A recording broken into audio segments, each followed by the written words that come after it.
What's inheriting wealth, my southern landed gentry? I don't know. That's not a great intro. But anyway, Prop, welcome back. How are we feeling? Feeling good, man. Third cup of coffee. We're back in the game. Yeah. Ready to ride. Got some banana chips. Yeah. A little plantain. Good. That'll make everybody forget my dog shit introduction for this. Speaking of dog shit, you know what college is dog shit, Prop? What college is dog shit? West Point. Man, just a whole pile of perro caca.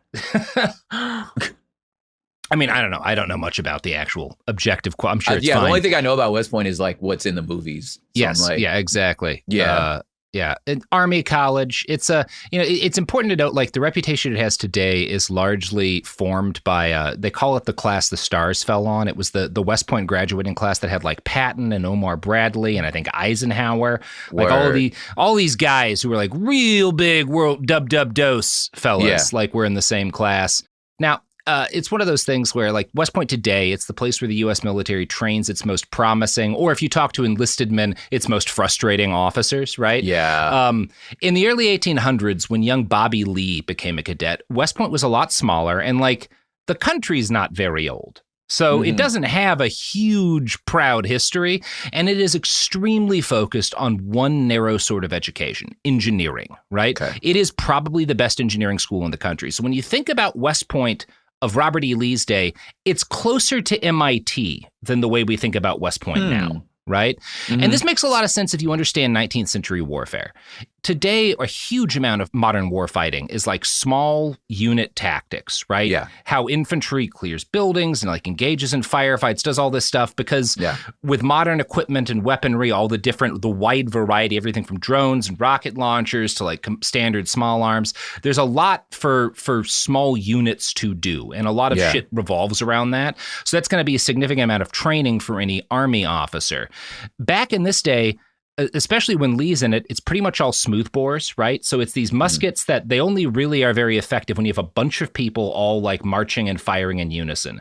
So there's not a lot for you to teach someone about, like, other than how to reload quickly, about like how to be a trooper in a formation beyond like marching and stuff. So if you want to teach people that way, point the gun that way. Yeah. If you're teaching people to be an officer, though, you want to teach them a lot about engineering and mathematics, about like the way in which things move, about physics. You want to be so that they can both know how artillery would work, where to position them, how to fire them, how to wield these blocks of men and have them like fire in ways that's going to be effective. Like that's all engineering is kind of, the U.S. makes this decision pretty early on that like engineering is what's going to make our officers effective. And this is actually historically a good bet.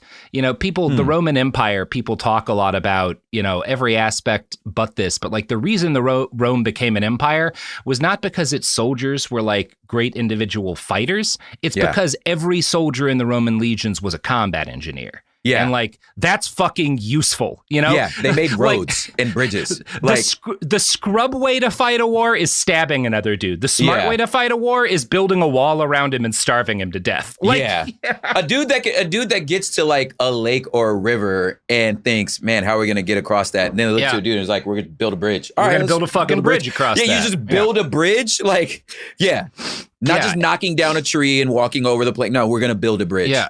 And the U.S. at this point is an infant empire, and it sees itself very much cut in the image of the old Roman Republic, which is another reason why all of these guys are engineers, right? Yeah. So that's going to be the shit that like Lee does. He's going to Army nerd school and he does really well there. He's a great student. He's not the best in his class, but he's very close to it. Yeah. He's also the most boring boy in the whole school. He didn't drink. He didn't gamble. He didn't like have fun. Oh my God. He graduates second from his class, and he's one of only 6 students in his graduating class that never receives a demerit. He gets the nickname the Marble Model as a result Mr. of Perfect this. Attendance. Yeah, exactly. Exactly. Yeah. He gets an attendance award. Yeah. And he gets called Marble Model a lot. And what they're saying there is that like, this is both like, he's kind of like exhausting and boring, but also like he is a good soldier. He's a reliable guy. So like people find him like make fun of him a little bit, but he also is generally liked because you can trust Lee to do his job. Yeah, right? he's definitely a hall monitor. But if we were stuck outside, you want him with him because nigga can follow directions and we'd be all right. Yes, and he's competent. He knows like how to do shit, right? Yeah. The mother of one of his peers found herself surprised that after meeting him, he was very human, is what she describes. So that should give you some insight into how his classmates wrote home about him to their family. That is so funny. Yeah. Your homie's mama thought that. I didn't think he would breathe. Wow. Oh my gosh. How much shade is it when the homie's mama is like, wow. I don't know, I thought he was a little weirdo. Turns out like he's a regular kid. Like, he's a nice enough guy. I didn't expect that. Kid. Yeah. That's so funny. Yeah. Damn, your mom throwing shade. Later in life, one friend of the Lee family would state that she knew Robert's brother Smith Lee well, but she writes, quote, "Can anybody say they know his brother? I doubt it. He looks so cold and quiet and grand." And that's very common from people talking about Bobby Lee, right? He is perfectly polite. He has impeccable manners. He is the studious embodiment of Southern gentility, and he plays his emotions so close to the chest that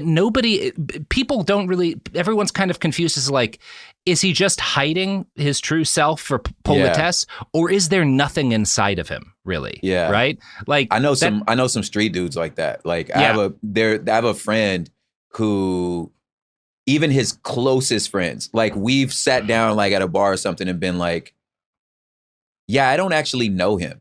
And they're like, we met in middle school. And they're like, I honestly I'm like, I'm not sure I know him.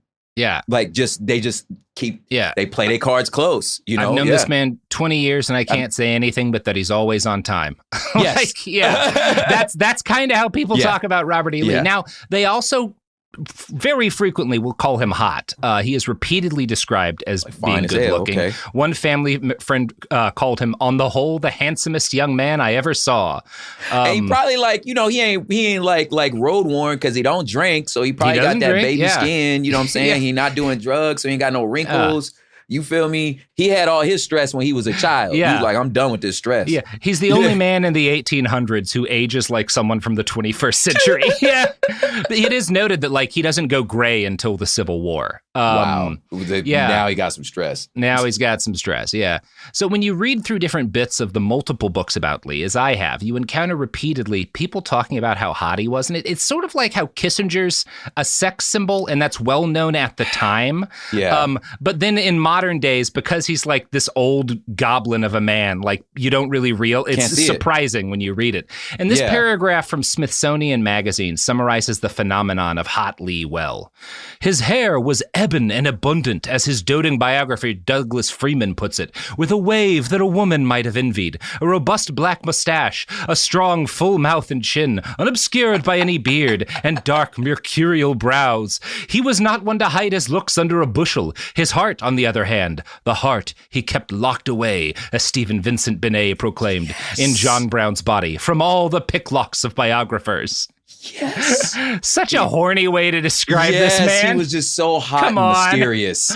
He was so mysterious. You don't know what's going on. Putting it on a little strong. And the boy got a baby face. Like I said, it wasn't hidden by a beard, and that helps. You know what I'm saying? Boy, you looking around, everybody else look like silverback gorillas. You know, he out here with a baby face, you know? Yeah. So when he finally does marry, and he doesn't like flirt or pursue anybody, at least not on record. He is very chaste. He marries right after graduation a woman named Mary Custis. They had been not even sweethearts, they had known each other basically their whole lives since childhood. I don't know if he was really in love with her the whole time, or if it was more that he was in love with her family legacy, because she is the great granddaughter of Martha Washington. So she's descended from or related to George Washington, right? And Lee, again, George Washington is like the guy he idealizes, particularly compared to his shameful father, right? His father is like the warning sign.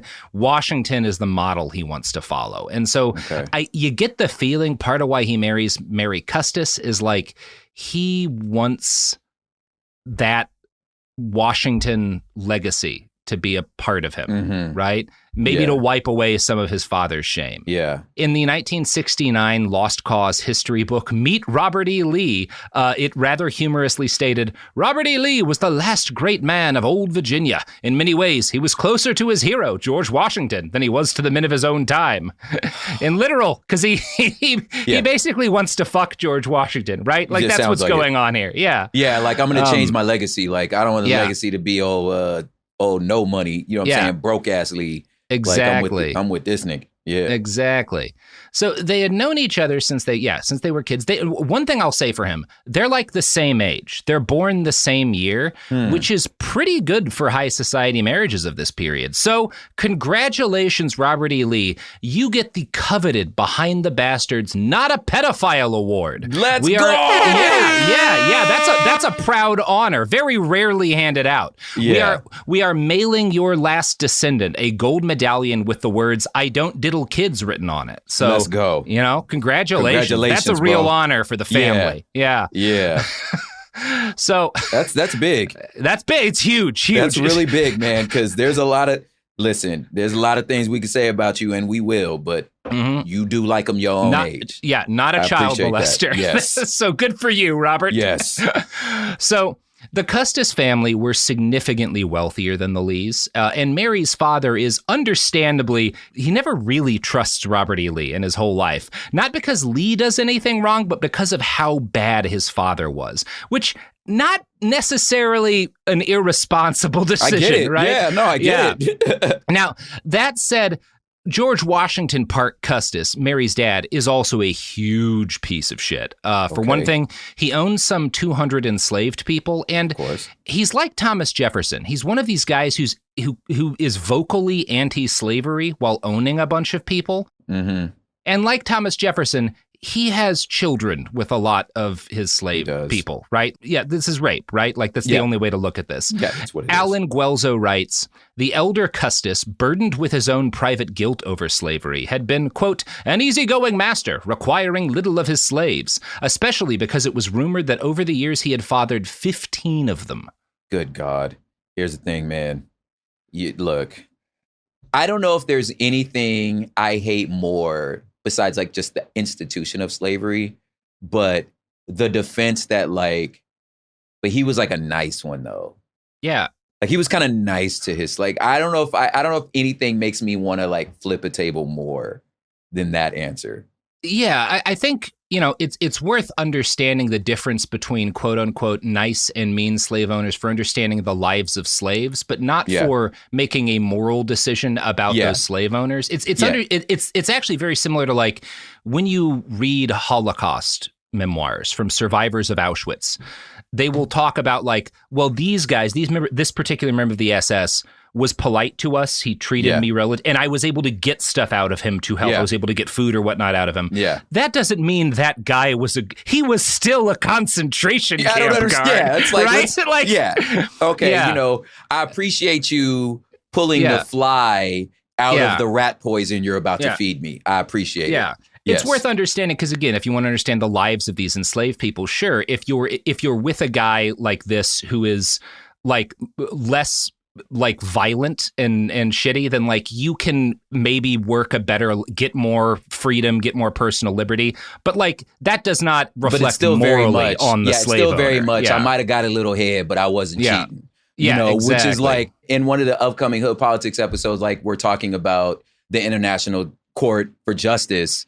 And like that's like Bibi Netanyahu's like argument to where it's like, well, I don't know if it's like genocide, or it's like, maybe it's not like air quotes genocide, like, it's just a little bit of head. I wasn't really cheating. It's like, fam. It's only genocide if it comes from the genocide region of France. Otherwise, it's just a sparkling massacre. Right? Exactly. Yeah. Exactly. Yeah. So I was like, well, you know what though? But we didn't really like beat our slaves. Yeah. So it's a little different. Yeah. No, I'm good. Yeah. These people. Yeah. So he is eventually kind of is won over by Robert E. Lee, although never entirely. Lee takes a brief absence from his time as a lieutenant to have his honeymoon, and then he's sent to Hampton Roads, which is a port on the Virginia coast, and it had a bunch of fortifications, but they looked like shit, and he's going to like renovate the fortifications. On his honeymoon? No, right after. I was like, I was hoping that this train of thought wasn't going to lead to his like sexual prowess. No. But nothing about that. I assume he was bad at sex. Hallelujah. Yeah. Thank you, Jesus. He spends the first 4 years of his career, like reinforcing these fortifications at Hampton Roads. And the only interesting thing that happens in that period is that there's an insurrection by enslaved Americans in Southampton. This is the Nat Turner Rebellion, right? Let's go. He was over there then? No, he's not involved in it, but it happens near enough. And it's relevant because he again doesn't do anything in this. Yeah. But he writes about it to his mother-in-law. And the single paragraph we get of him writing about Nat Turner's rebellion is one of the bleakest and most infuriating things I've ever read. And I'm going to read this to you now, Prop. It is ascertained that they use their religious assemblies, which ought to have been devoted to better purposes, for forming and maturing their plans, and that their preachers were the leading men. And first off, I'll say, I don't know, just remembering the Old Testament, I feel like slaves using their religious services to plan rebellion is actually very biblical. I was like, I don't know, man. Like, if you're actually reading the book, that's pretty on par. That's I feel like that happens a couple times. Yeah. He continues, a man belonging to a Mrs. Whitehead and one of their preachers was the chief under the title of Major Nelson, and his first act was to kill his mistress, 5 children, and 1 grandchild. However, there are many instances of their defending their masters, and one poor fellow, from the inconsiderate and almost unwarrantable haste of the whites, was sadly rewarded. He belonged to a Mr. Blunt, and himself and 2 others, assisted by his master and his son, nobly fought with them against 20 of the blacks. After beating them off and running in great haste after horses for them to escape on, a party of whites suddenly came up and, thinking the horses were for other purposes, shot him dead. So he's talking about here that some of the enslaved black people fought alongside their white masters against this slave uprising. And he's like, and then they got killed by white people who just like shot first and asked questions later because they were spooked and killing every black person they saw, which you would think might cause a man to consider like the overall evil of the system that he lived. But Lee does not. Yeah. No, it's just because gravity works the way gravity works. Yeah. So like, I get it. Yeah. I, as a funny side note, in junior high, I left LA, went to a middle school in the suburbs in the Inland Empire. And then my parents split and I went back to LA. But anyway, in middle school, I was in the burbs, like, and it was probably the most like concentrated amount of white people I've ever seen in my life. Like, you know, and I'm saying this like strictly from a like anthropological perspective, like not even a statement on its culture, because I just wasn't familiar with white culture at the time. You know what I'm saying? Like it just wasn't my world. I just knew I went to this middle school and we had to do a historical persons report. Yeah. I did it on Nat Turner. Oh shit. And at no point did it cross my mind that this world of white people would have an issue of that. Like, I never thought about it. Now as an adult, I'm like, dude, I can imagine, like, I'm putting myself in like poor old, you know, Miss Dorst, my 7th grade history teacher. I walk in with this book report on Nat Turner, and she looking at me at like one of 7 black people in a 50-mile radius. And I walk in with this report on a slave rebellion, I just wonder what was going through her head at the time. That everybody else is doing book reports on normal stuff, but I did it on Nat Turner. And now as an adult, I'm like, I would have loved that if I went to this suburban school and this little boy walk in with a report on Nat Turner. And I just no concept that anyone else would view this as any different than I and my family view it. I'm like, what are you talking about? This guy's a hero, you know? Like, it's one of those things. Obviously, like, you know, what Lee says there is not wrong. Like children were killed during the uprising, and my stance on this, it's similar to how I feel about the killing of the Tsar and his family. Yeah. Children never deserve to be murdered. That is not their fault. The children of slave owners and czars are not guilty, but I put the blame for their deaths on the adult slave owners and the adult czar and his wife, not on the enslaved people who felt like they had no other option. Yes. Right? Yeah. You have institutionally put your children in danger by allowing and upholding this institution that will invariably, like you said, cause a person to respond the way they have. Yeah. Yeah. Yeah. And it's, we can talk more. Like the czar's situation is obviously more complicated. There is some blame you can give to some of the other people in that. But like in the case of Nat Turner, what else was he to do? What was the other option? Yeah. Anyway. So after this, Lee is sent to work in D.C., which enables him to live in Arlington for the first time. This is basically the first time in his pre-war adult life that he spends any time at this Arlington, this like plantation that he gets, with his wife is like this is a huge part of the Lee myth that this was what in his bones, this was his home. And like this, he had such a deep connection. He barely spends any fucking time there. In Arlington, right? Yeah, in Arlington. Yeah. Like basically this period of time where he's working in DC is one of the only times in his adult life where he spends significant periods of time at Arlington. Now, this is handy. He spends some time like commuting to work in DC by carriage. It's helpful because he's close while his mom is sick. She probably has tuberculosis, because that's what kills everybody in the olden days. Yeah. Lee reverts to being her caretaker. He mixes her medicine. He's a dedicated good boy, right? Yeah. The story is somewhat less heartwarming when you learn that Anne spends her last days revising her will, in which she gives away several human beings, including children. Her daughter, also named Anne, inherited, quote, my maidservant, Charlotte, and her child, along with Keziah, William, and Betsy, along with my set of white tea china, my wardrobe, 2 of my best tablecloths, and 1/2 of my family napkins and wearing apparel.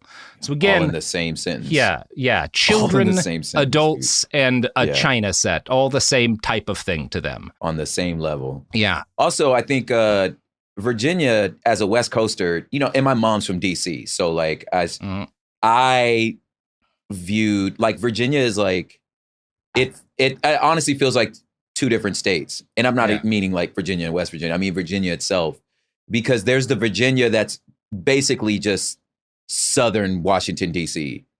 And then there's the Virginia that had plantations.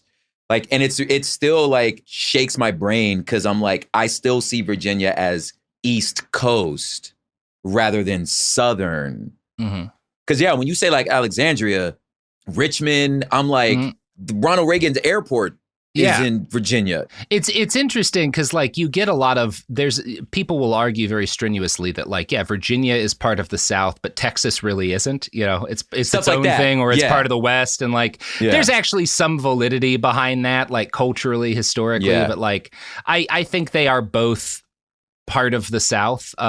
Virginia is now like certainly like has like elements of, I don't know, it's weird. Like it's not worth getting into right now. But I guess my question would be like, because I was leading to a question, I think, but like, so obviously if he works in DC, he's in the more, and we're still talking about a slave state, but he's in one that's more closer to city life rather than agricultural now. Yeah. And he's kind of commuting from this this agricultural plantation into DC, because Arlington is kind of in the heights above DC. Like one of the reasons that like the Union will go after it early in the Civil War is you can shell DC from Arlington. So he's not far away. No, it's pretty close. Yeah. Now the Lee boys aren't named as being given any enslaved people. It's not in the will, but they actually seem to have inherited some. It's just not, I guess for whatever reason, she didn't think it was worth writing in the will. Biographer Alan Guelzo has noted that the Lee boys definitely inherited who he describes as, quote, one unitemized slave family. I don't know if they were like kind of cheating so that they didn't have to pay as much inheritance tax. It's weird. Like, I don't know why they wouldn't have been listed. But in 1835, Robert E. Lee wrote that he owned Mrs. Sally Diggs, Mrs. Nancy Ruffin, and her 3 illegitimate pledges. No men are named, which is undoubtedly evidence that a family was forcibly broken up. I guess it's possible the men died early, right? That's not, given the time, not impossible, but it seems likely that families were broken up as a result of this inheritance, which happens a lot. In 1835, Lee is sent to St. Louis on a mission to literally defy God. For years, it had been clear that the Mississippi River was shifting, and so there's all this like port infrastructure in St. Louis that will be useless if the river shifts to be over in Illinois. So Lee has to do basically the equivalent of spritzing the Mississippi's nose with water until it learns not to like risk the future economic viability of Missouri. Yeah, that's funny. Really thumbing your nose in God's eye. Mr. Southern Gentile. Episcopal. Yeah. Mm-hmm. So I have mentioned that one of my sources for these episodes is General Lee, a biography by Fitzhugh Lee. Now, this is not a good source in that it is not a reputable, unbiased historic account of Lee, but it is a good source in that it was written in like 1896 by his family. And because of the era it's in, it includes some fucked up shit that I think would have been edited out by like a lost cause pop historian today, but that you do get when you read through this draft. And while churning through much of this otherwise interminable book, I found another letter Lee sent back to one of his cousins, where he comments on a local rumor by using a casual racial slur. "We live in a credulous country where people stick at nothing from a C-word story to a sea serpent." And you know, the C word is like it's a slang term for black people using like talking about like raccoons, right? I'm bringing this up because this is like the use of a slur in a letter, considering Robert E. Lee's actual crimes on the lower list of the horrible things he did. But I'm bringing this up because casual and lost cause histories of the man love to emphasize how much he hated slavery, called it a moral evil, and would have been willing to free his own slaves to keep the Union together. He did express variants of those sentiments, but he also regularly expressed very casual, hateful racism like this, right? It is all over his letters. It is undeniable. And I think that ugliness is important to get out. It's not just that he was willing to fight for slavery. He fully bought into the racial hierarchy and the casual distaste and hatred even for black people that was that it the was reality of like it to put yourself in the time to understand that like they saw this as like, this is settled science in the same way that we understand that the earth revolves around the sun. That is settled science. That is how it works. So race science for them is like, no, it's settled. This is the science. We are biologically superior. So like, it's settled. Like, what are we arguing about? You know what I'm saying? I think that element, when you're talking about this, like, okay, so I remember in like some of my formal like theological training, they talked about like this dude, Jonathan Edwards, like Jonathan Edwards, the guy, Jonathan Edwards, like the sinners in the hands of angry God, like this, you know, big, hugely influential American, influential, like, you know, Protestant preacher. And during this time of the institution of slavery, like he was quoted to saying like, if the savages and the Africans, knowing exactly what I mean by that, are in fact made in the image of God, like image bearers, as in that's what we believe humans are. You're made in the image of God. Yeah. Then we should be giving them the gospel. Yeah. But then he says, I'm just not sure they're humans. Like, and you know what I'm saying? Like this y'all preacher. This is y'all dude. That's what I'm trying to say. Like a person who is like a leader, a pillar of the faith. He's because his brain, he's challenging science. I think they're humans. And I think this is where we get into when we talk about the morality of like, well, you can't judge people from the past by modern standards. Yeah. You can't judge people from the past for being raised with racist beliefs. You can judge them for how they act on them. I think that's useful because, like, you cannot blame a man for, like, being raised in a bigoted society and keeping a hold of some degree of those beliefs. But you can judge him on the degree to which he changes and overcomes some of it, right? Yes. Like, it's, you know, I have older relatives who, like, will never be comfortable with homosexuality because of the time they were raised in, but came around to the belief that, like, yes, they should be allowed to marry. There shouldn't be legal prescriptions against them. That's wrong. And, like, yeah, you were born in like the 30s, right? Like that's about as much as I can hope for, right? And I think that that's kind of how you have to judge people, right? Like, yes, you inherit some bad stuff, but like, what do you actually do when you have the ability to make decisions? And where do you go in your life? And like, Lee never questions any of this, and he never changes, you know? He is a marble man, and marble does not grow, you know? Good one. Yeah. Yeah. Speaking of growing, you know who does grow and change over time? The sponsors of the show.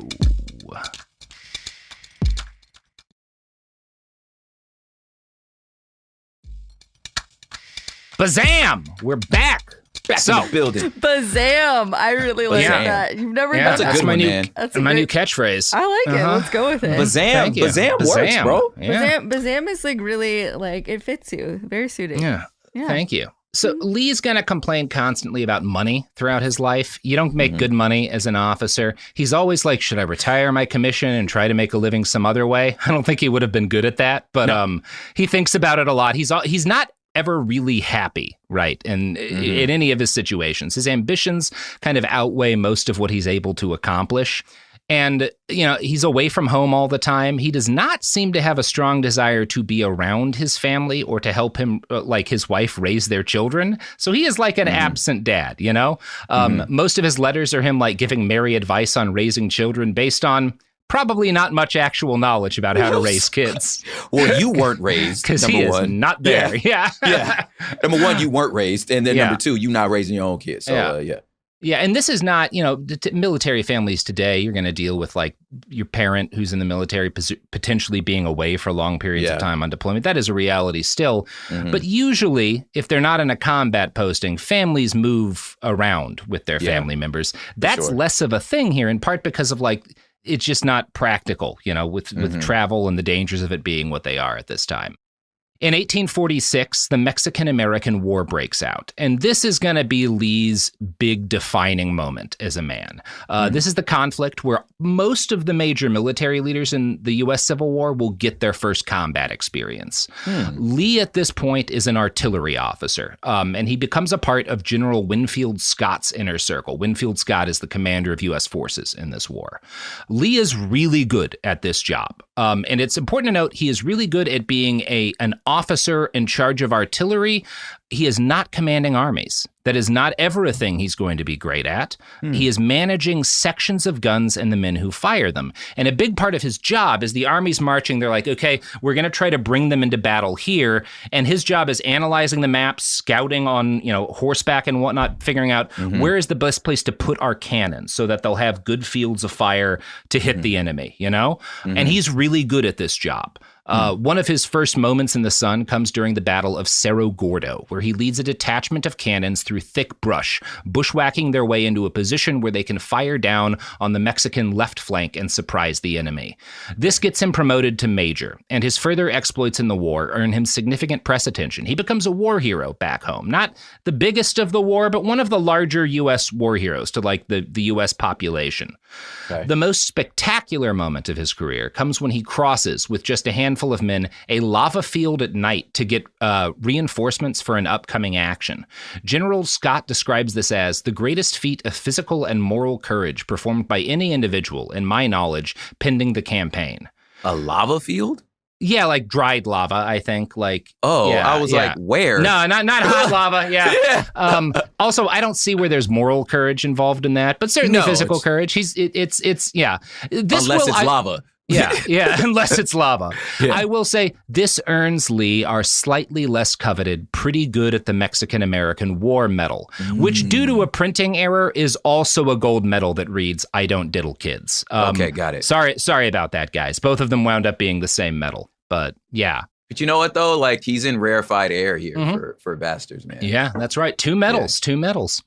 So Lee ends the war as a brevet colonel and is one of the most widely praised officers in the U.S. Army. after this point, there's buzz around the man, which does him less good than you might guess, because he's going to spend the next stage of his career furious that he's not moving up faster to new ranks and better commands. Part of the reason for this is that the U.S., we don't really have a military in the modern sense. We have a tiny regular military. We have a lot of state militias, which are pretty useless, and we have a very small regular military. So there's not a lot of spots for officers, and you can't move up until someone above you, like, quits or dies, right? Yeah. So he's kind of frustrated that he's not really like getting, he feels like he's stuck in place, right? He's constantly wondering about quitting. In 1852, he gets a promotion. He's made commandant of West Point, which he's not really excited about. He describes it as a snake pit, I think, due to its internal politics. His son Custis attends while he runs West Point and graduates first in his class. I'm sure there's no... Oh, he ran West Point for a while. Yeah, he runs it. He's the commandant of West Point for 3 years. Oh, that's what commandant means. Sorry, he's the boss. Sorry, he's guys. The boss. You know what that meant? It's like being the dean, I think. Yeah, there's a fun, maybe you could do like an Animal House style movie about like whatever the bad fraternity is. Old Dean Robert E. Lee getting angry at him for drinking. Yeah, we could make that work. Yeah. So on the whole, his tenure there is as boring as most of the man's life, and is primarily of interest because his long association with the academy is going to cause a lot of shit today, right? Like there's a bunch of debate over... And actually, this is interesting. One of the books that is a source for this is Me and Robert E. Lee, and it's written by a former U.S. Army officer who taught at West Point, and who they were trying to decide, should we have a memorial for Confederate troops? And specifically, they wanted to put it in a building that's named after a Union officer whose personal stance was like, these people should never be part of the country again. Fuck them. They're traitors, right? So this guy, the guy who writes the book, is like, arguing basically to his colleagues, we should not honor Confederate veterans at West Point. They were traitors. They killed U.S. soldiers. Why are we honoring them at a... I don't get it. These men are fucking traitors. And he loses the fight. They decide to move ahead with the memorial until I'm not sure who it is, but it is a high-ranking black officer who's a graduate of West Point. I don't actually know. It might have been Powell. I don't know. But someone leaks it to this high-ranking black officer who's an alumni of West Point that like they're about to put in a Confederate memorial, and he is like, the fuck you are. The fuck you are. I love it. Absolutely not. And they have to like scrap the idea, which is good. Yes, he's like, absolutely not. No, what are you talking about? Yeah. So by the late 1850s, Lee is stationed in Texas, but he's back in Arlington with some regularity. He gets to see his family from time to time, and this accelerates after his father-in-law dies in 1857. Now, the Custis family at this point, somewhere between, I've heard 42 adults, I think is what Guelzo's biography says. Most sources will say there were almost 200 of them. A lot. He's got a lot of people that he's holding on Arlington, right? When he dies. Most of them are doing some amount of farming, right? But according to white people who were friends and relatives of the Custis family at the time, the enslaved people there didn't work hard enough, right? They're all bitching about that. Yeah. Now, old George Washington Park, who is Robert E. Lee's wife's father, allegedly tells one friend in 1853 of his enslaved people, they have their comfortable homes, their families around them, and nothing to do but consult their own pleasure. One of Robert's cousins complained to him that the enslaved people on Arlington were, quote, fonder of play than work. Which, like, you people are landed gentry. You don't do shit but play. Don't give me that. Like, what are you talking about?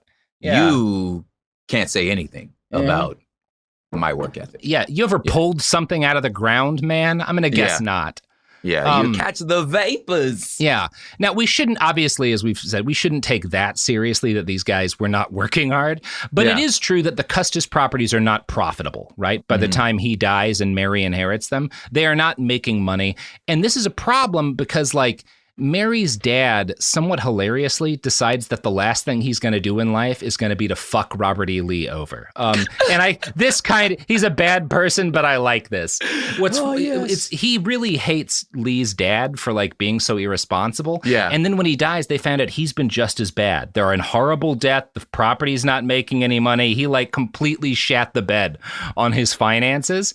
And in his will, he gives Arlington the property to his oldest grandson, right? Which is Mary and Robert's one of their kids. Yeah. Mary gets rights to reside at Arlington until she dies, but it is no longer their property. His other valuable properties go to their other kids, and Robert E. Lee gets basically nothing. Like, he gets cut out of the will. But old Custis still makes him the executor of the will. So his job is to hand out money to Custis's grandkids. Now that's petty. That is petty. I love he's such a bitch. Hey, man. I just want to say, man, look, thank you for taking care of my daughter. You've given me the most beautiful grandchildren. So here's what I'm going to do for you. I want you to be the one, because this is how much you mean to me. I want you to be the one to tell everybody what they're getting. Mm-hmm. Here's the paper. And it's more fucked up than that. He flipping through the shit like, where my name at? Yeah. Each of the grandkids is supposed to get $10,000, right? But he doesn't have any money. And so in his will, he's like, here's some properties, sell these. I'm not willing these properties to anyone. Robert, sell them and use that to pay my grandkids $10,000 each. But Custis is bad at everything, so he doesn't actually know. He like wildly overvalues these properties. Yeah. He doesn't get nearly enough money. So Robert E. Lee, because he's this like big honor guy, is like, well, I can't just tell his grandkids that their grandfather was dog shit with money and is fucking them. I have to find a way to get them each $10,000. And the only way to do that is to force enslaved people to work for money, right? Yeah. Because obviously Robert E. Lee doesn't know how to make money, you know? No. He doesn't have any skills other than army shit. Yeah. So Lee had spent his whole life, part of why he is so obsessed with like paying, executing this will that should not be his responsibility, is that he is still smarting about his deadbeat dad. And the fact that his father-in-law is proven in death to have been another aristocratic fail-son doesn't diminish Lee's personal obsession with executing the will and returning the Custis family plantation to profitability. This becomes his obsession. And the problem comes in that we just noted Custis, his father-in-law, is kind of soft-hearted. That's what people say at the time towards the slaves. So he tells them all, when I die, you're free, right? So that's a problem because Lee has no ability to make up this money without the family slaves, right? Yeah.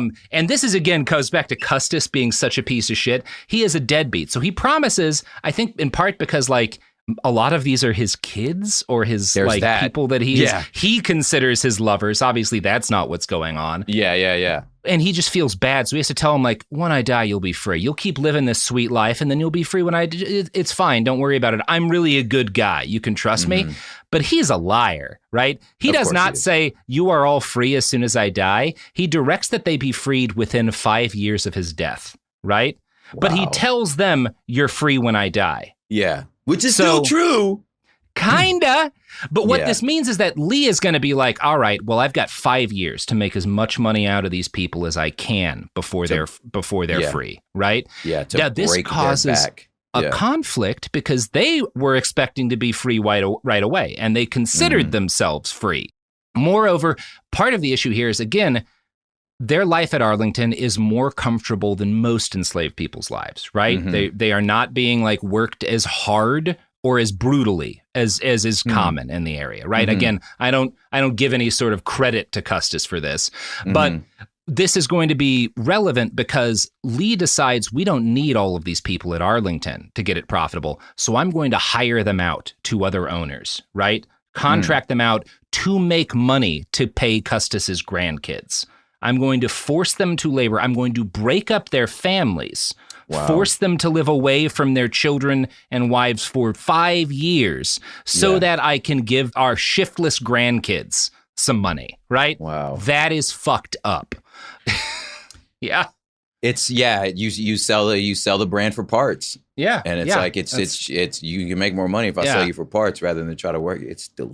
Yeah. And this is how he writes about them. Among them is Reuben, a great rogue and rascal who I must get rid of some way, right? These guys are just such a problem. They don't want to work. I'm just going to have to sell them to somebody who'll beat the hell out of them, for 5 years so that I can, make up the cash. So one of the things that's really horrible about this is Custis had let families stay together in Arlington, right? Mm-hmm. So after years of being used to, well, at least we have our families, right? Yeah. Lee he doesn't give a fuck, right?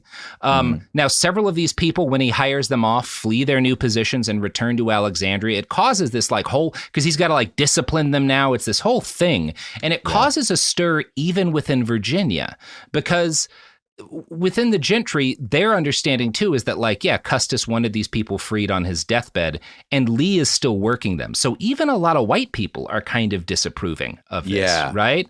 This is kind of a violation of a promise that had been made. And the soft disapproval of his fellow citizens was met with a burning rage by the enslaved workers at Arlington. And I'm going to quote from an article on the website American Heritage here. Believing they were entitled to their freedom and alarmed at the way Lee was breaking up their families by hiring the able-bodied far from Arlington, the slaves banded together and tried to overpower him physically, shouting that they were as free as he was. Angered by the slaves' defiance, Lee resorted to increasingly harsh measures to maintain control.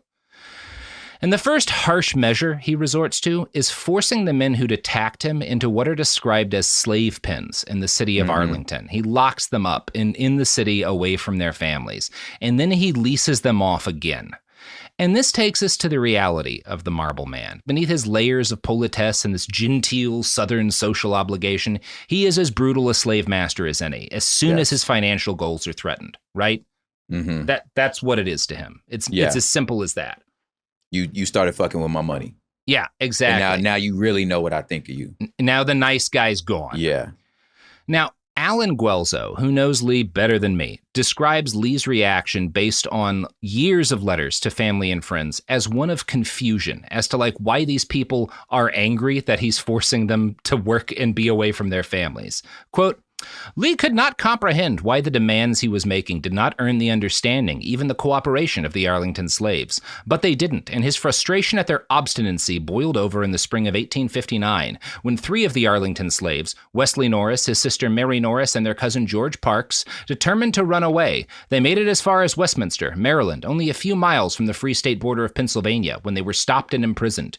2 weeks later, they were shipped back to Arlington, where Lee had to pay the costs for their rendition. His fabled self-control teetling unsteadily, Lee demanded of the 3 why they ran away. Because, they replied, frankly, we considered ourselves free. Now, that's a baller response. Yeah, because it's there's such an insidiousness in the sense that fam, this ain't your plantation, number one, and number two, fool, you married in. That's not even your father. And the dude who actually owned us, which we gonna set aside for a second, that's a sentence that just came out of my mouth. Yeah. Has already freed us. What is you you're not in charge. Who are you, bro? Who is this? That would be even more insidious of you have no authority here. Yeah. What are you talking about? Yes. Yeah. You are ruining our lives. Yes. So an old man who was a piece of shit will seem better to his grandkids, who are also shiftless, lazy pieces of shit. It's such an unfair situation. I understand so much more now that privilege just makes you brittle. Mm-hmm. I feel like that's just the best, because I'm what a brittle soul. Yeah. That why is this infuriating? They're not yours. Yeah. They're not yours. Yeah. And it gets worse because, and this is really what reveals the actual man behind the marble, right? One of these fugitive enslaved people later recalled, quote, he then told us he would teach us a lesson we would never forget. And he has both men stripped to the waist, and he orders his overseer to lash them each 50 times. Mary Norris, the only woman of the group, he orders to be lashed 20 times. Now, That's horrible without context, right? Yes. But I want to lend some. Whipping is obviously very common punishment. On many plantations, somewhere between 30 and 40 was normal for an infraction, right? Yeah. So 50 is a big punishment, and you can tell how big it is by, so Lee, there's a white overseer whose job is to manage the enslaved people at Arlington, right? Mm-hmm. And Lee says, I want you to whip these men 50 times each. I want you to whip Mary 20 times. And the overseer says no. He's like, I can't do it.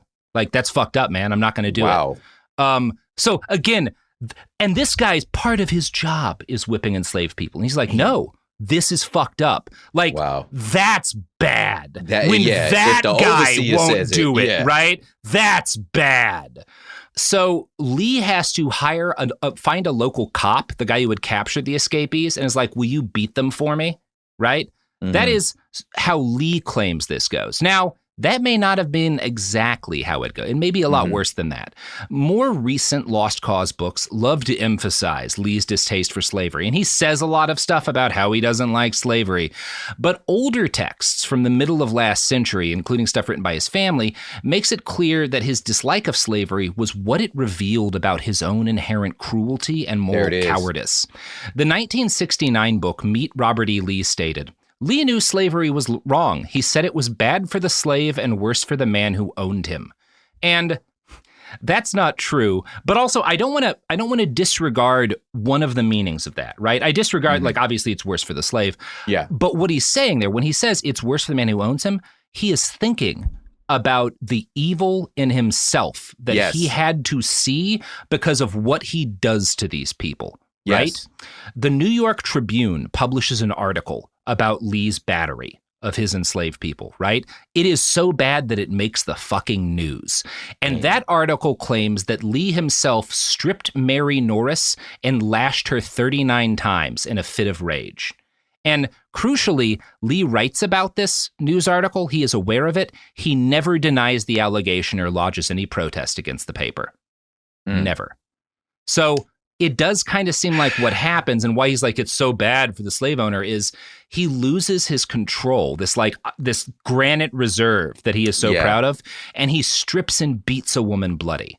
And he lives with that. That's the only thing really inside of him. This man who is such a mystery to everybody, that venal cruelty, the same kind of cruelty that existed in his father, that's the core of Robert E. Lee. And you get to see it here.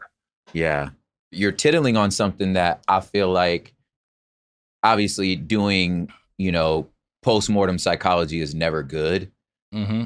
However, that point of like that type of hate and prejudice, how it destroys the person inside of them is one of those grotesque things that like is not talked about enough in discussing the pretzel that these people had to put themselves in to know that if you are calling yourself the civilized one, to know what you're doing to, I'm gonna stoop down to say in your brain, you're still saying these people are subhuman.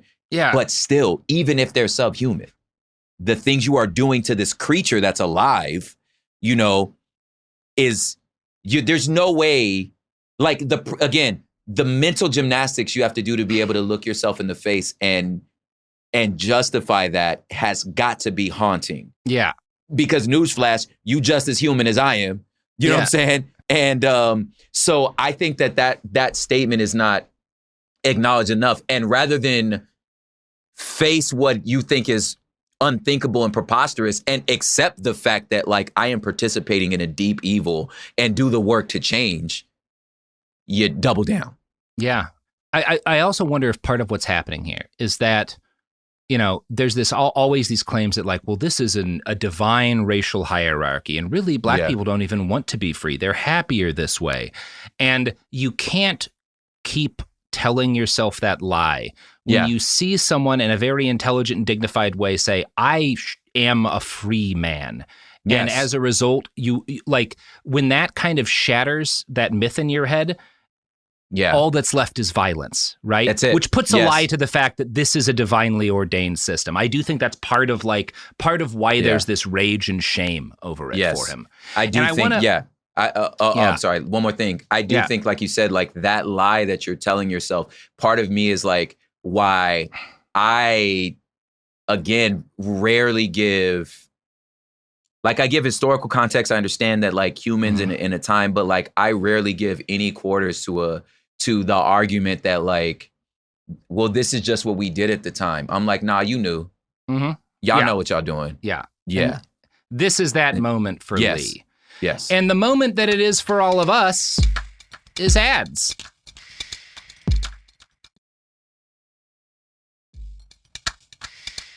All right, we're back. So I want to stay with this moment, this beating, a little longer, because this is a moment that the people who want to paint a picture of Lee as a moral paragon have to grapple with. And they usually have to find some way to like minimize it, right? Yeah. And this goes on to this day. I want to read you a quote from an absolutely shameful Dallas Morning News article. And part of why this is fucking shameful, by the way, the Dallas Morning News has a proud pedigree. One of the things they did during the second Ku Klux Klan was like have journalists basically tail people to Klan members, take down like license plates and shit like that, and publish lists of the members of town who were in the KKK. Like that was some based shit back in the day. Yeah.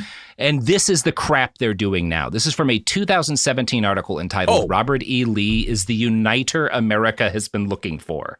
Okay, wait. Yeah. 2017. 2017. Okay. This makes me wish this was like a visual podcast. Oh, it's so you could have seen my face just then. Like. Yeah, we'll refer back to this article a couple of times later, but it is shameful shit. And I want to read a quote from it now. This is published in the wake of Charlottesville, right? So they're like, how do we get Americans back together? Okay. In the wake of Charlottesville. Okay. In Dallas. Yeah. In Dallas. City of hate. Yeah. Yes. Lee himself, Virginia aristocrat as he was no slave taskmaster. He was a soldier of the United States. Just before the war, he received in trust from his late father-in-law's estate 196 slaves designated under terms of the will for emancipation, which objective, despite the distractions of command, Lee faithfully achieved at the end of 1862. A New York newspaper report from the same time period accusing Lee of stripping and personally beating a woman runaway slave deserved the same credence as might a tale of Barack Obama's endowing the Richard B. Spencer Chair of Confederate History at Yale. Fake news. Like, what? Why are you calling it fake news? Is there any evidence that it's fake? Oh, no, there's not. He was aware of it and didn't argue against it, didn't say shit against it, and in fact, ordered those slaves, objectively, we know this, yes, no doubt about it, ordered them beaten brutally in order to make money for his grandkids. Not a slave taskmaster, my fucking ass. Like, the amount of things that were within the first two sentences that were factually, verifiably false. The first two things out your mouth. Yeah. That's a vile thing to say. Again, maybe we should consider bringing back stoning for certain things. Come on, fam. Thank you. Yeah. And what's the basis? Like, this deserves this whole, like, why bring this up? Yeah, because like, how is this helping Charlottesville? Like, tell me your math. What's the calculus? Why you think this will help? Is that in the wake of the Civil War, Lee was a really big uniter. He wanted everyone to move on, to get past this ugly chapter, and that we shouldn't tear down his statue. We should celebrate him as a guy who preached unity. I don't know. What else did he fucking do? Like, yeah, and I like, where your editor at? When your first sentence says he was a soldier of the United States. Mm-hmm. He was not. No, he was a traitor. He was on the other side. Mm-hmm. I don't understand what.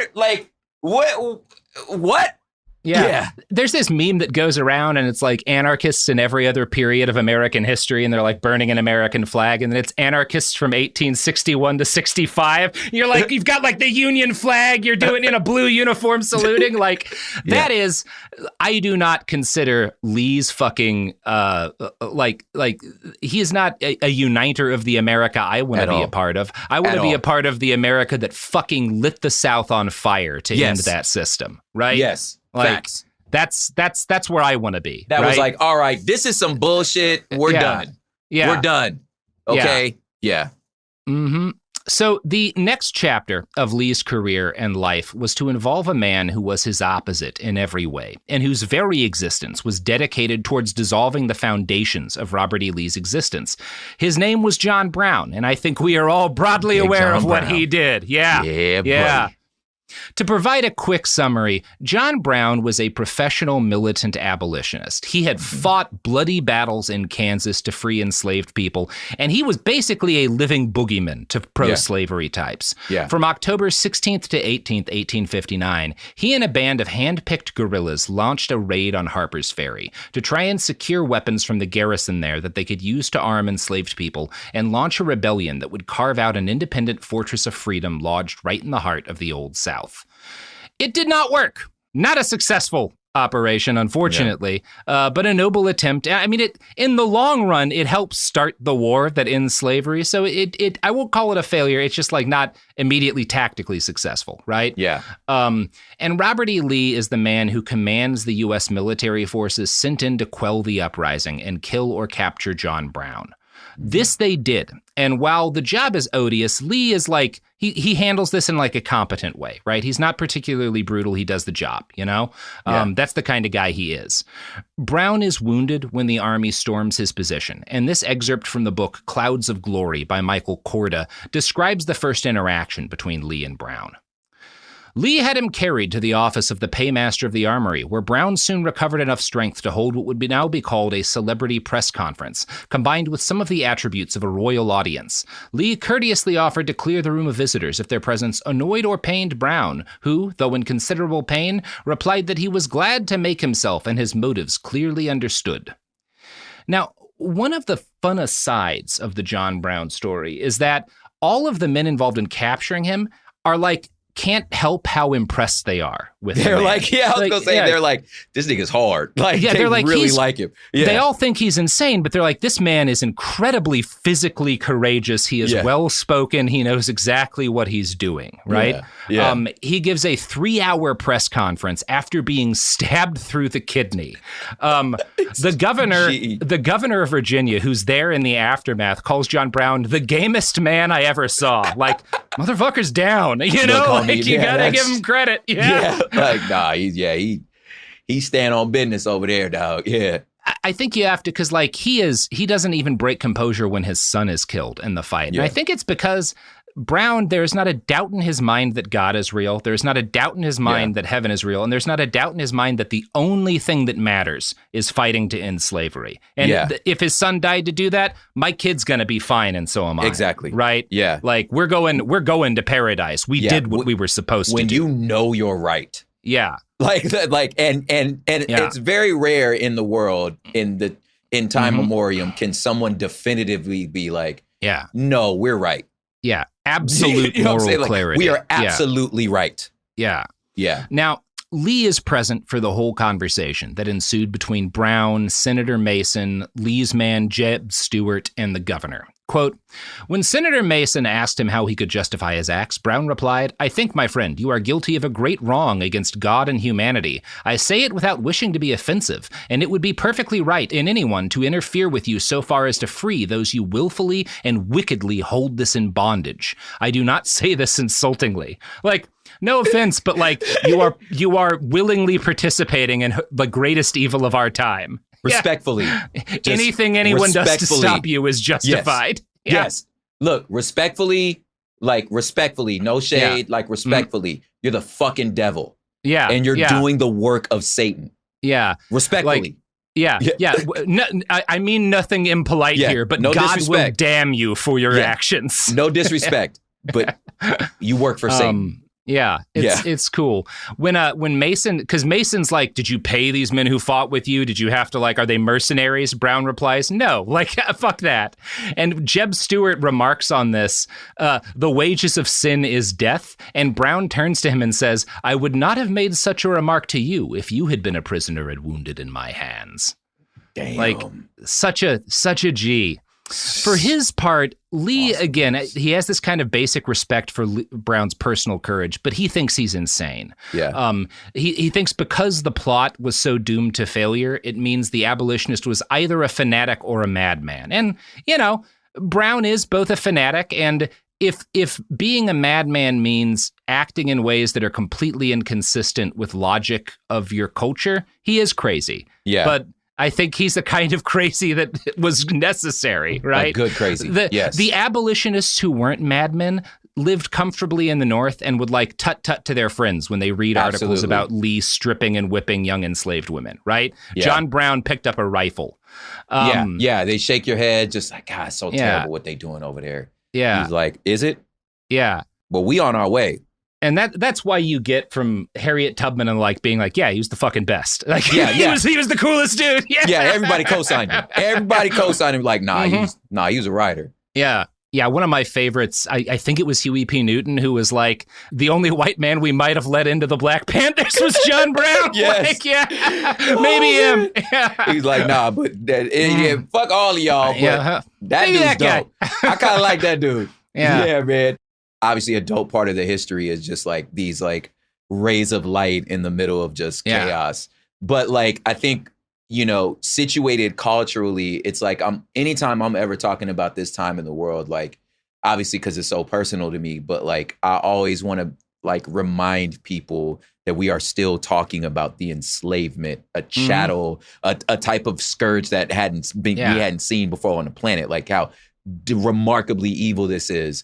And at the same time that those that were disgusted by it are just as normal as we are now about the things that we're disgusted by, that will, if there was a social media, they would tweet about it. They would follow hashtags. They would do all those things too. But, and then be looking to the government to be like, why aren't y'all doing something about it? So it reminds me, I think of like, my brain goes to like the Dred Scott case where like, I don't need to teach you of this, but like for the listener who clearly is the other 80,000 people that we're talking to right now, is this idea of like, you have the Missouri Compromise, which was like for every free state, there's a slave state. If you're going to get a new one in the Union, you got to get a new one on this side too. Like this was their way of trying to like placate before we actually went to war. So a dude gets free. He like escapes his plantation, goes north,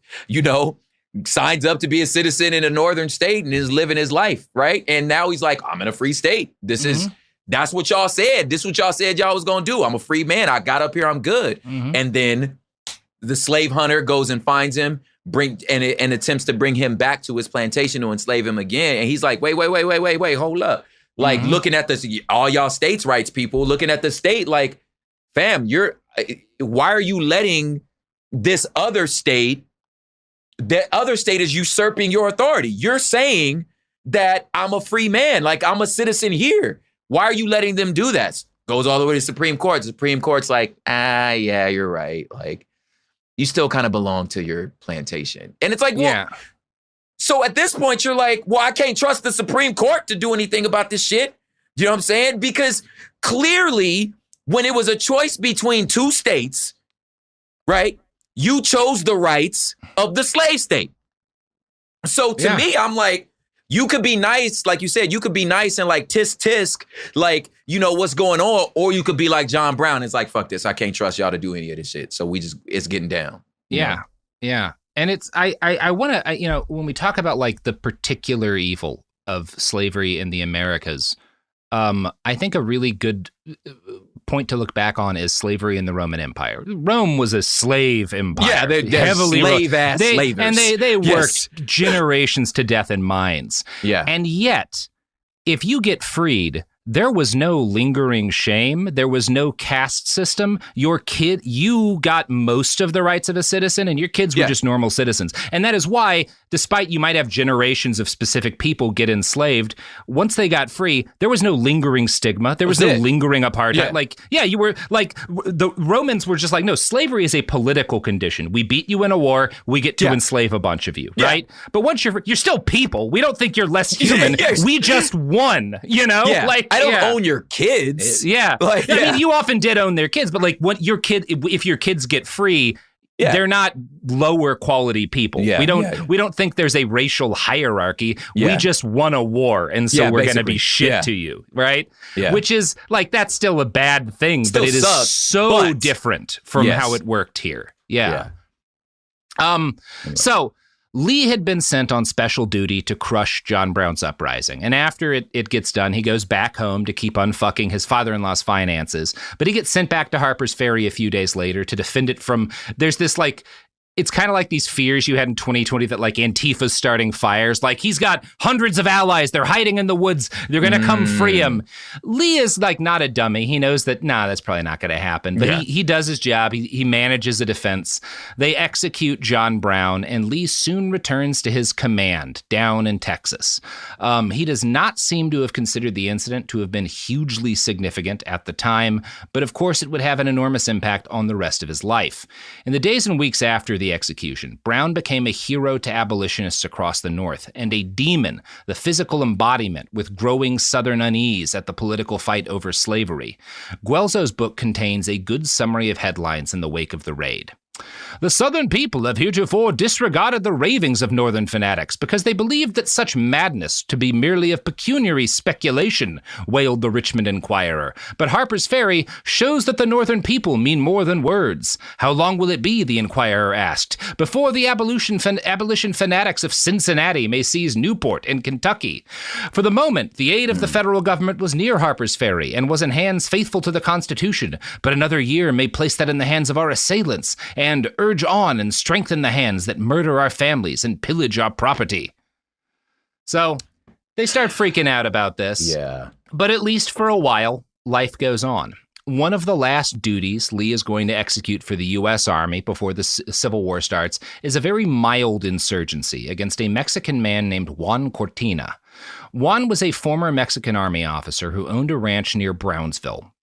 He had properties on both sides of the Rio Grande, and as settlers are coming in and displacing Mexicans who had lived there often for generations, a lot of these settlers are like con men, right? They're basically cooking up fake legal documents to claim they own this property and like forcing families off. It's really fucked up. Cortina calls these guys flocks of vampires, and he is entirely accurate in that. In July 1859, Cortina acts to stop an American police officer from arresting a Mexican man. He winds up shooting the sheriff, evading a posse, and then forming his own band of insurgents and returning to Brownsville with a list of white lawyers to kill. And he gets 5 of them. He's fucking cool. This guy's dope. He then flees back to Mexico, and this blows up into a series of raids, right? And Lee is sent to stop him. And they kind of have a back and forth because every time he'll cross the Rio Grande, Lee is not allowed to follow across the Rio Grande into Mexican territory. And Cortina winds up like eventually, Lee never catches him. Cortina winds up like France tries to take over Mexico and they install a Habsburg emperor. So he has to deal with that, right? It doesn't end well, but it ends the Cortina problem for the U.S. And for his part, Lee writes to his family about Cortina and says, "You know, I am a great advocate of people staying at home and minding their own affairs." Were you? Were you, really? Robert E. Lee? Really? Yeah, I don't think that's true. I don't think that's true. I think that man just outsmarted you. Yeah, that's what absolutely. I think. Yeah. That is hilarious. Yeah. That dude was like running up. Look. Yeah. He ran up into America and was like, "Oop, can't catch me." Came back Fun guy. So back in Texas, Lee encountered a rising tide of secessionist sentiment from the Texans around him. Their hostility to the federal government and even to U.S. Army troops was palpable. The situation grew worse by the day, and Lee found himself sort of in a peculiar and alienated mindset. If you want to imagine what the kind of man Lee would be doing today in 2024, it's helpful to know that he was his era's equivalent of a centrist, at least in terms of how he expressed his beliefs. I don't think he was in his heart really a centrist. He was much more, he was a dedicated slave owner, but in terms of how he talked about things, that is how he liked to portray himself. Michael Korda describes this well. He was appalled at Southerners' talk about the renewal of the slave trade, to which he was opposed on every ground, and his experience of dealing with his father-in-law's slaves had further soured his view of slavery as an institution. He regarded secession as revolution, dismissed it as silly, and could anticipate no greater calamity for our country than a dissolution of our Union. Now, it's tempting to look at the decisions he makes later and just say, well, he was lying about that. He was pretending he didn't care about secession and slavery, but we know that he really did care about slavery enough to fight for it. I think that that's not entirely the right way to look at it, right? Mm-hmm. You have to understand, counter to a lot of casual history you hear, that Robert E. Lee did not particularly identify as a Southerner, right? Yeah. Part of why he doesn't want a civil war is that he doesn't really consider himself, he considers himself, he's a cosmopolitan guy. He's an American in general. And this goes totally against the lost cause stuff, right? The popular narrative is he hates the idea of secession, but he loves Virginia too much. He just can't. He just can't fight against it. It's his heart. It's the entirety of his being. It's not. Lee spends very little of his adult life in Virginia, let alone Arlington. He lives in the North for considerable periods of time, and then out in the West, in Mexico and in Texas. Yeah. He is a citizen of the United States, and throughout most of his life, his letters give very little sign of a man who holds specific affection for Virginia. In fact, he puts a lot of time and effort into avoiding being at home. This is in spite of the fact that his Army career seems to have petered out, right? He's like, I'm not going to get promoted as much as I want. I should quit. I'm old enough to retire. I should do something else with my life. And he refuses to do so, despite complaining about it. He refuses to go and enjoy life back in his supposedly beloved Arlington. And I'm going to read a really telling quote from Robert E. Lee, A Life here. He could have taken the course of resignation from the Army, but that would only land him back at Arlington. And even as he received letters from Annie extolling the trees and hills at Arlington, he gently pushed away at any suggestion that he might return there for good. I do not think my presence would add anything to their appearance, he replied, in a peculiar mix of pity and self-regret. It is better that I am away. When Annie pressed the suggestion again in August, he calmly but firmly told her that it would be far easier if you will come out here. I will endeavor to make you as comfortable as possible. I have a nice little pony on which you can accompany me in my evening rides, and a commodious traveling wagon that can carry you wherever I go. I have a nice little pony. Yeah. I love it.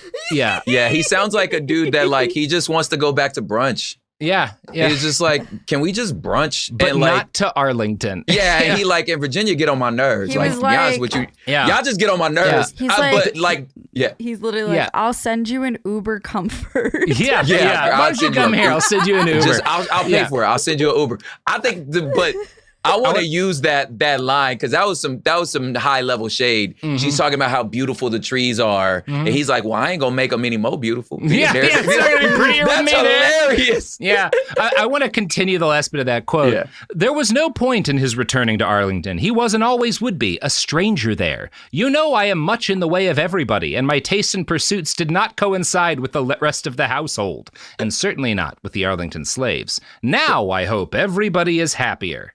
Now, that doesn't strike me as a man who loves his home so much he'd break his oath and turn traitor to defend it in a cause he otherwise abhorred, right? Yeah, no, so, exactly. He's like, really, y'all get on my nerves. That's the,